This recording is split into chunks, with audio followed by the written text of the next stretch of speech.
Hello, welcome or welcome back. My name's Rain and this is my craft channel. This week I got a cool little craft for you that the craft gremlins have dreamed up, and that was to create a tiny little room inside a fake apple. This was one of those projects that I thought would be a great idea, but when in reality and I got down to actually doing it, I didn't have much space to play around with. So come with me on the journey as we go along. So of course, in order for me to be able to carve out an apple and for it to not rot away, I needed to get some polystyrene ones, which you can see here. In order for me to build inside an apple, we had to excavate the apple. So there was no real rules to this, I just kind of chipped away little by little. I am using some scissors here that have been closed and I'm just brushing away the polystyrene. Obviously be careful if you are going to attempt to do this, and as you saw how much came out then, very little at a time. But we eventually got a hole deep enough for me to be able to put a battery pack in. Now, unbeknownst to me now in this video, I do have a little bit of drama with this later on, and it does bug me that the battery pack can't be accessible, so we will come back to that. But in the meantime, I just made some flooring out of cardboard and was just really trying to play around to see how much room I would have inside this apple.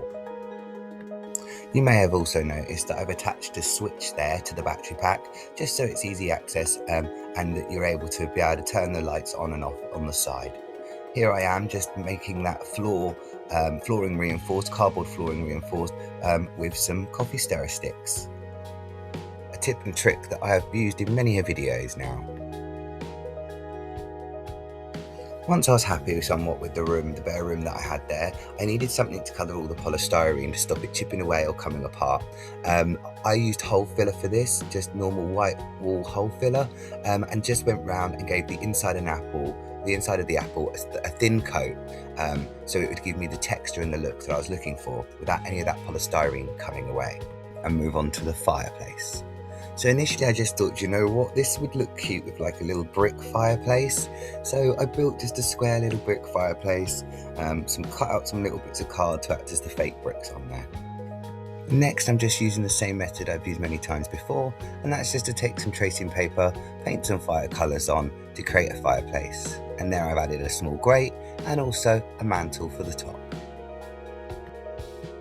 I've obviously placed the fairy lights behind the fire, and then also wired two up to the top there to act as ceiling lights, I guess.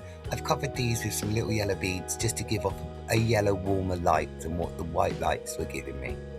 Now, I'm not really happy with this fireplace, and I know it at this point in the video, but I'm going to go ahead and just hope that I'm at the ugly part when things can change. So the plan was at this point in the video that I would, once the lights are all in place and everything else, or the main fixtures of the room are where I wanted them, that I would go back in with that hole filler for the walls and cover all of the apple. Now, I do this. Unfortunately, I didn't film myself doing this. I guess I planned to wake up in the morning and to film it once it was solid, once it had all been covered. But I've had to put in a few spinning apples here just to represent where my videos are missing. Now, after covering everything in that hole filler, I thought I'd wake up in the morning and the project would be nice, solid and ready to move on to the next steps. I was so wrong. The wall filler had actually rotted away the electrics on the inside of the apple, particularly by the switch, which meant they didn't work. They were short-circuiting out, so I had no other option other than to take out the whole of the back wall, the electrics itself, the fireplace, and start from pretty much a carved apple again.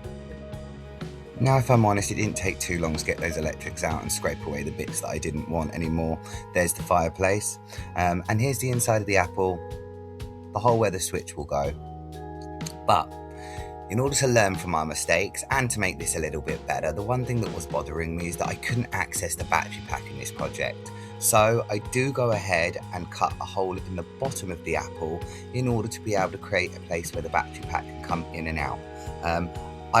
First, I didn't think I'd be able to do this without it being seen, but because of the shape of the apple and the size of the hole, I managed to get away with having this covered when the apple's sitting on a table or on a flat surface. Now let's address problem number 2. I weren't happy with that fireplace. I just felt that square brick look fireplace didn't work very well inside this apple.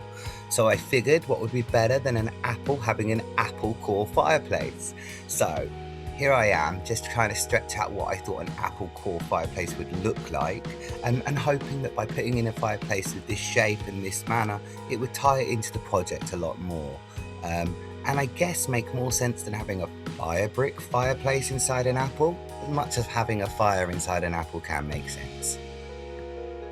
Once I was happy with the shape and size of my apple core fireplace, and I had the ceiling lights situated where I wanted them to be, I didn't want to be in the same situation I was the night previous by using that wall filler on this project again. So what I did do, and doesn't show very clearly here, is go in with some tissue paper and glue. As simple as that. Back to paper mache. Thin layers of this, just building it up until all those wires were covered, the glue was dry, and I got that inner look that I was looking for, that complete walled look. With this, just use a little bit of glue, don't make it too wet. We want to keep those electrics as dry as possible, and this worked really well. Now I knew I wanted some apple seeds, and I've just used some popcorn kernels here, painted black. I painted a couple to see what sort of size and shapes look better, and yeah, just picked out two that I thought looked like apple seeds and stuck them to the front of that apple core fireplace. That this surrealism project needed just a touch of realism. Now, no tiny little apple home is complete with some tiny little furniture. I've simply just cut up some popsicle sticks here, and I also had a circular bead which I've cut in half to use as the sort of the feet as the table and chairs. I kind of knew at this point that any furniture or little bits and bobs that I wanted to put within the apple was going to have to be absolutely tiny indeed. Now here I've just added some little shelves on either side of the apple there. I don't know if you can see them very well, and I've painted everything white just to tie it all in and to get rid of any of that yellowing colour that the paper mache created. So I've just pulled out some of my smallest beads, some sequins and things like that, and just having a look to see what works and what doesn't work. I actually end up using one of the gold sequins as the little plate on the table filled with some little beads. You can make up your mind as to what they are. I just like to fill the project again with lots of little interesting bits and bobs. I've painted the chairs and table white and added a small piece of green felt there just for comfort, I guess.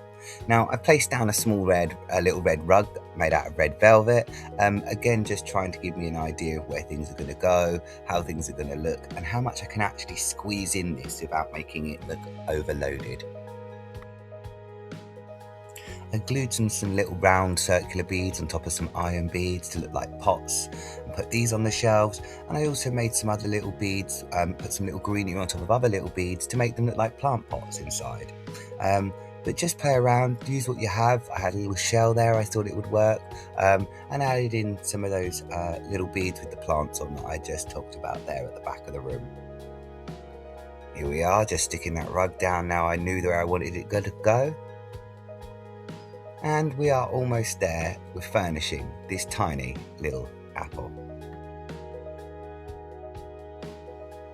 So this week the Craft Gremlins said, let's build a tiny little diorama and let's build it inside an apple.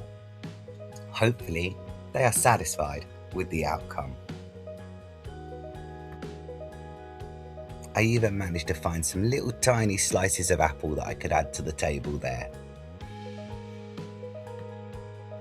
The light switch is in place and easy to access, and there you can see I made a little ladder out of just gluing some cocktail sticks together with some PVA glue.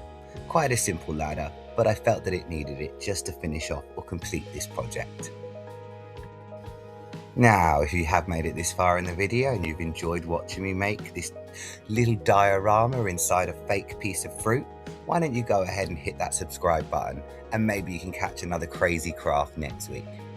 But as always, I have been Rain, you have been fabulous, and I hope to catch you again soon. Bye-bye. Oh, hey little mouse, I don't think it's quite big enough for you. Sorry.